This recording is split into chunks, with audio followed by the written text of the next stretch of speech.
All right. Third and fourth and fifth try sometimes is a charm. Hey guys, I wanted to do a couple of things. One is I want to invite you to the Worship Innovators Conference that's happening October 12th and 13th in Chicago. I'll be there speaking a couple of the breakouts. And so I'm excited because there's a lot of great leaders that are showing up to this to invest in the lives of leaders across the U.S. So sign up, bring your team. It's going to be, I love gatherings like this. This is going to be great. And I wanted to give you a tiny foretaste of what I'm going to be sharing there, which is something that I have not shared before anywhere. And basically, one of the breakouts is called something like Misguided Efforts. The theme of the conference is um, make every effort. It's about unity and the scripture from Ephesians. And I took that idea and said, sometimes we have misguided efforts. So the breakout's called Misguided Efforts. Learn where your energy is being wasted. Because here's what I know to be true. We all try our best, and sometimes even the best of us, even good leaders, things just go sideways. They don't work out like we think they should work out. And why is that? First of all, and what can we do about it? Second of all, so um, we're going to be talking through the five faders as a way of understanding what's going on and what to do about it. So really briefly, the five faders says that each one of us is motivated by one of five things primarily.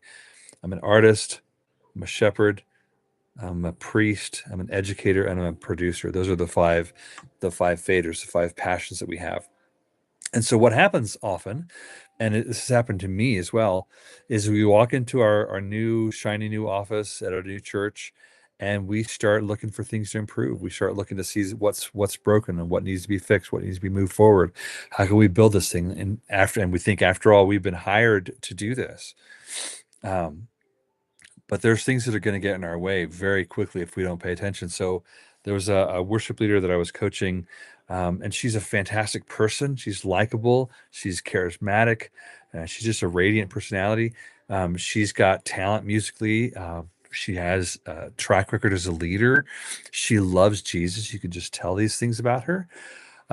She's great. And yet, a year into a new position, things are not going well. People are leaving the team. There's stress and tension in the staff. There's tension in the congregation. And she's like, "What am I doing? What's going on? How can I fix this?" And I'm listening to her, and I'm like, "Man, I'm recognizing these signs that are very common and had been common at one point in my life and ministry." And that is that we have our go-tos. We have our things that we love, the things that we notice, and the things that we start putting energy into. And those are normal, those are good. And we need to do that, but later. Right now, what do we need to do? Well, for this situation, and any situation can be different. We can give energy to the wrong faders. In this particular situation, here's what's going on. All of the faders are functioning, but they don't need to be. They need to be all turned down except for this one called shepherd. The shepherd fader is the one that needs to come on and stay on the strongest for the next season. Why is that? Well, her team doesn't really want a leader, to be completely honest. And number two, doesn't want her as that leader. And that's never going to change until that shepherd fader comes up and stays up for a while, until they build a sense of belonging, a sense of like, I trust you, a sense of community on this team with her. And so all of her efforts, all of her great ideas, all of her good go-tos, all of the energy she's placing is all misplaced. And the energy needs to be in the people. So who are you? What are you doing? What do you like? Like, have them choose songs. If songs is an ongoing issue, have them choose songs. I don't care what songs I lead. You tell me. This is your church. I need to start thinking in different ways. She needs to start thinking in different ways, saying, what's really going on here? How so the assignment for a leader like in her position is this: every single decision that you make in the next season, the next maybe year, has to go through the following grid. Consider the individual. That's the shepherd's mantra. Consider the individual. How will this decision affect my drummer? How will this decision affect the other staff? How will this decision affect and I have to come to the place that says, I don't know, so I need to ask. And that might gonna wow, I can talk.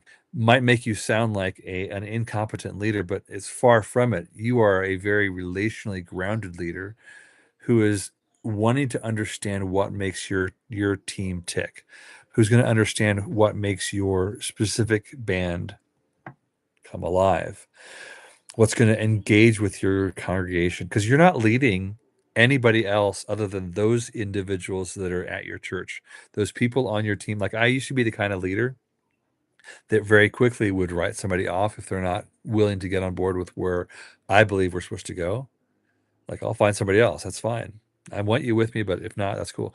Like, that's not how a good leader leads.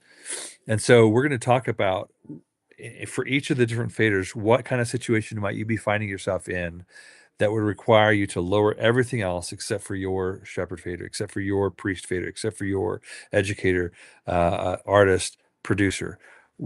How can you tell what's missing and where you're missing it so that you can lead well?